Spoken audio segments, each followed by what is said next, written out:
How to attach an e-pad for AirTom? Before Bilab's AirTom can be used, an electrode pad called e-pad needs to be attached to a patient. This video will illustrate the steps needed for an e-pad attachment. To accommodate varying chest circumferences of patients, Bilab has e-pads with 8 different sizes. It is important to use a proper sized e-pad for a specific patient. To select a proper e-pad, please use a Bilab provided sizer. Anchor one end with an up arrow at the patient's right mid-axillary line and gently pull the sizer along the 4th or 5th intercostal space of the chest towards the left mid-auxiliary line.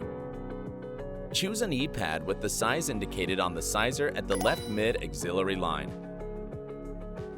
Before an e-pad is attached, identify an area for an e-pad attachment.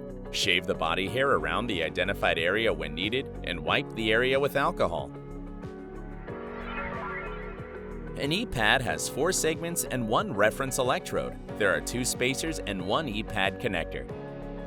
Step A. Remove the protective film of the segment 1 and attach it on the chest. Do not touch the adhesive and hydrogel areas. Step B. Remove the protective film of the segment 2 and attach it on the chest. As before, do not touch the adhesive and hydrogel areas.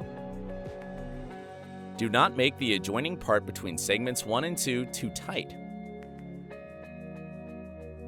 Step C. Remove the protective film of the reference electrode and attach it anywhere. Again, do not touch the adhesive and hydrogel areas. Step D. Identify locations where segments 3 and 4 will be placed on the back. The gap between segments 3 and 4 should be similar to the distance between 2 neighboring electrodes on the e-pad. Step E. Adjust the spacer S1 so that the end of the segment 3 is positioned at the location identified in the Step D. Step F. Remove the protective film of the segment 3 and attach it on the back. Once again, do not touch the adhesive and hydrogel areas. Step G. Adjust the spacer S2 so that the end of the segment 4 is positioned at the location identified in the Step D. Step H. Remove the protective film of the segment 4 and attach it on the back. Always do not touch the adhesive and hydrogel areas.